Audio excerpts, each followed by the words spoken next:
Welcome back to the Make Time for Success podcast. This is episode number 257. If you are a woman in midlife and you've been juggling different roles in your life, parent, caregiver, your job, making decisions about the future, living into your purpose, all of these things, you may also be experiencing a sort of mental heaviness, that kind of heaviness where just making any decision feels like it is taxing and might take the wind out of your sails. Well, in this episode, I'm going to tackle the topic of decision fatigue, which is one of these states that we sometimes fall into because we've got so much going on. And I'm going to share with you what decision fatigue is and a few steps for how to stay clear of it. Let's go listen to this episode together now.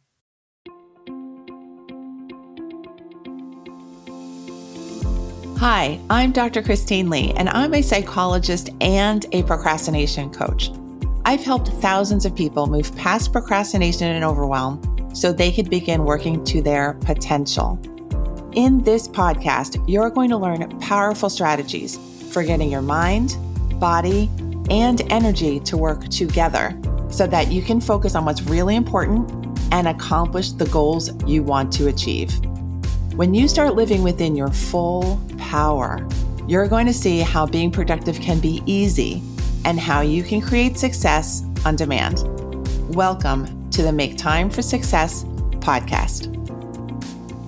Hi there. In this episode, we're going to tackle decision fatigue. I'm going to explain what it is. I'm going to explain how it creeps up on us in midlife.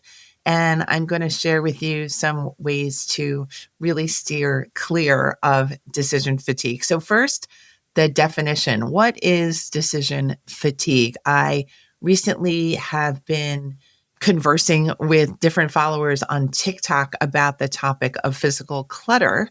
And I made an entire post on decision fatigue and clutter and why clutter causes decision fatigue, and that is why we have clutter in our spaces, even though we don't really want it.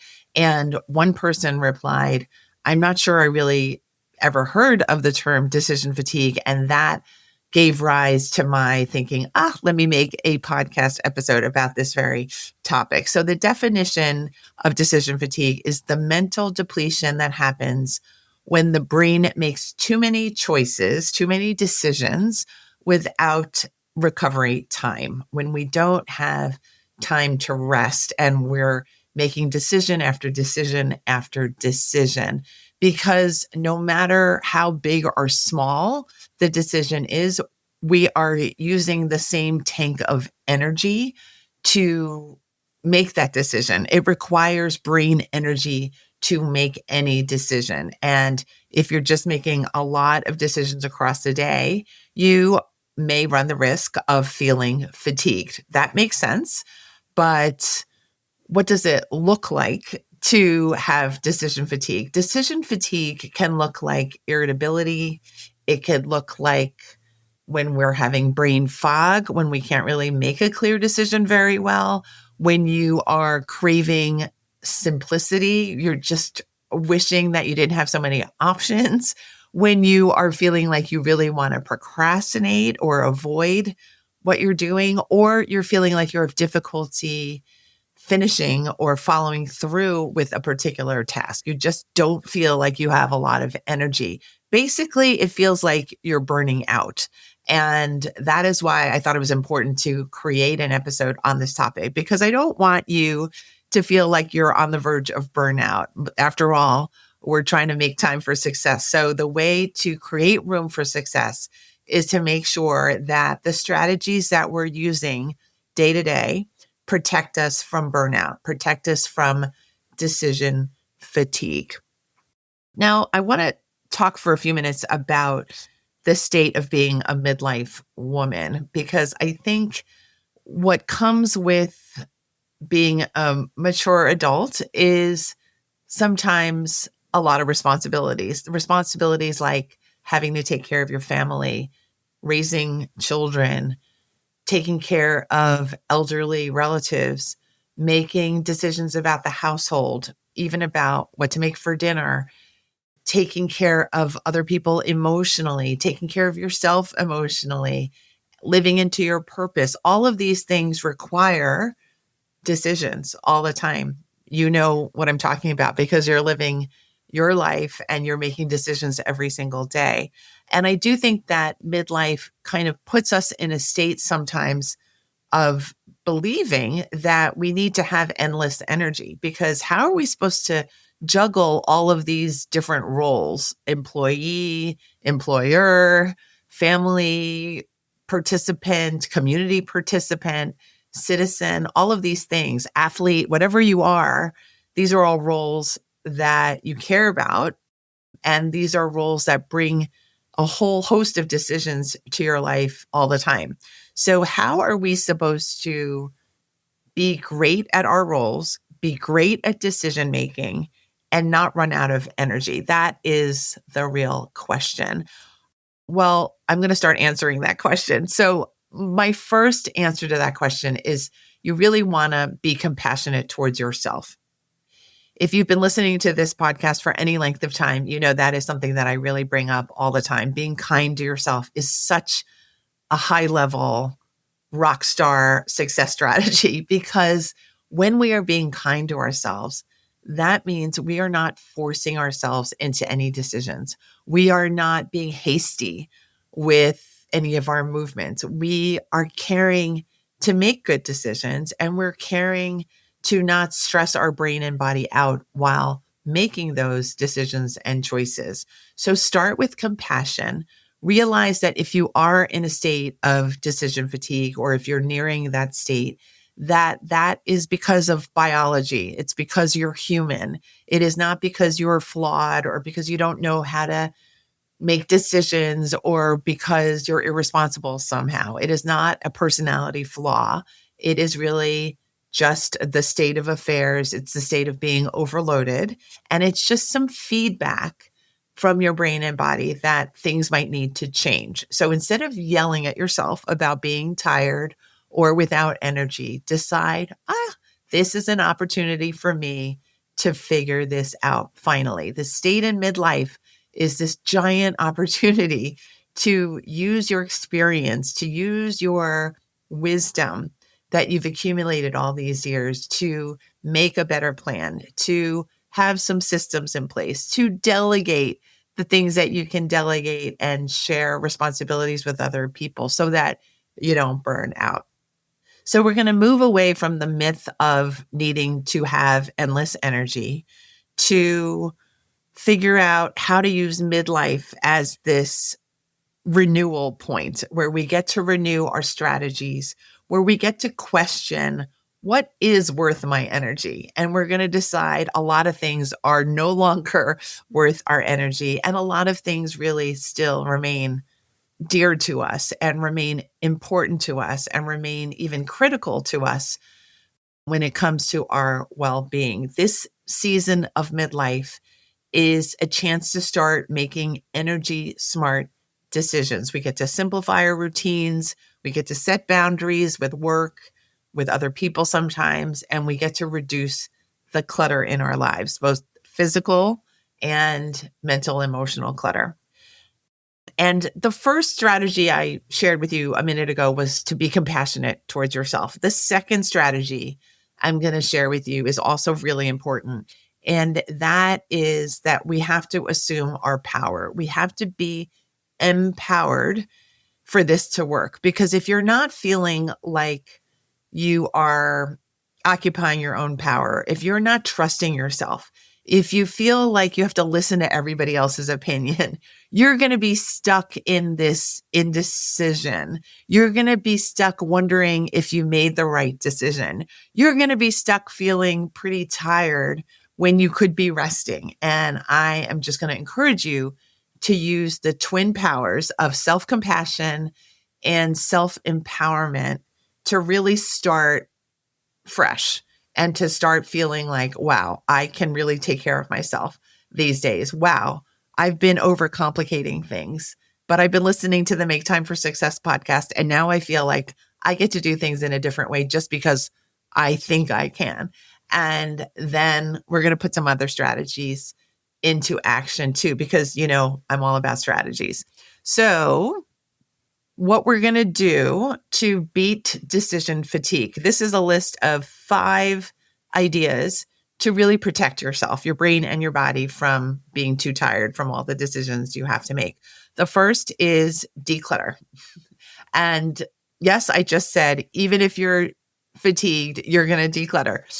And that is because I believe in my heart of hearts, I believe 100% that when we have clutter, we are living with an actual drain on our energy. Forget having to make decisions. Living with clutter is basically saying I'm living with a permanent energy drain. Clutter is a physical reminder of things we have not yet decided. It is why we are so tired of making decisions, because we're not making them. Clutter is just sitting there waiting for you to say, do you love it or do you not love it? And does it need to go? So make a decision or two today. You don't have to declutter your whole house. No, not yet. But you do have to do 1 to 3 items today because we're working on avoiding decision fatigue. So declutter. The second idea to beat decision fatigue is to practice conserving your energy. You are going to learn how to batch your errands. You're going to maybe have an errand day of the week, maybe Tuesday or Wednesday, maybe it's Saturday, whatever works for you. But instead of doing an errand Monday, doing an errand Thursday night, doing an errand Saturday, you're going to just conserve your energy and do things like that. Maybe tackle all the unread emails all at once. That's batching the behavior and the physical energy use so that you're not draining your body of that energy all throughout the week. So learn to batch, learn to automate, learn to delegate. The third strategy for beating decision fatigue is nurturing your body and mind. That means drinking water, keeping yourself hydrated, moving throughout the day, moving with exercise and with the intention of living a healthy, vital life. Being mindful is also a way of nurturing your energy. Instead of thinking about the past and all the regrets and all the things you didn't get to do, or worrying about the future and all the things you feel like you can't control and that you're worried about, you're going to keep yourself rooted in the present moment, thinking, what can I do now? Or what can I release now so that I don't have to feel like I need to do everything all the time? Nurture your body and mind. The fourth tip for beating decision fatigue is to start trusting your intuition at a deeper level. Your intuition can help you with your decisions. That's the truth of it. Your decisions don't have to be like you're learning 2 foreign languages at the same time, because most things that we have to make decisions on, we already have our sense of how it's going to go or how we feel or what we prefer or what we need to do. Those are all part of what we already know. It's that inner knowing. That's our intuition. Inner teacher is what intuition means. So rely on what your intuition is telling you and make your decision process that much easier and quicker. You don't have to struggle all the time. Your intuition is backing you up all the time.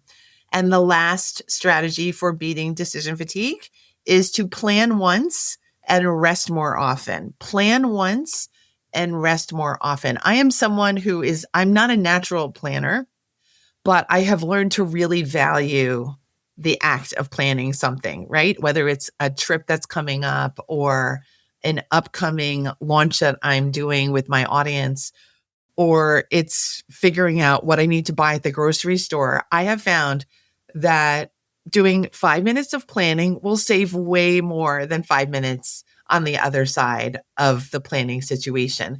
And that's what I mean by plan once, rest more. Spend a little time mapping out how you want things to go, how you think things should go, and then rest on that plan. Believe in that plan. Make sure that plan happens with your empowerment and your self-compassion, and then rest, right? If you've been depleted and you're listening to this episode feeling really burnt out, decide to put rest first. Forget all the other things I said and just give yourself the freedom to rest. Give yourself permission to rest. I think this is so important to be gentle with yourself. Actually, next week's episode, we're going to have the author of the new book, Gentle, Courtney Carver. And it's a fantastic episode. It's a fantastic book. And I thought I would plug it here while I speak about being compassionate towards yourself. So to review these strategies for beating decision fatigue, we're going to declutter. We're going to practice conserving energy, nurturing your body and mind, trusting your intuition more, and learning how to plan more so you can rest more. And we just have to remind ourselves that we're going to be okay, right? I think sometimes when we don't believe that, decisions get to feel really heavy and scary, and like we can't really figure it out. Like we only have one chance in life to do things.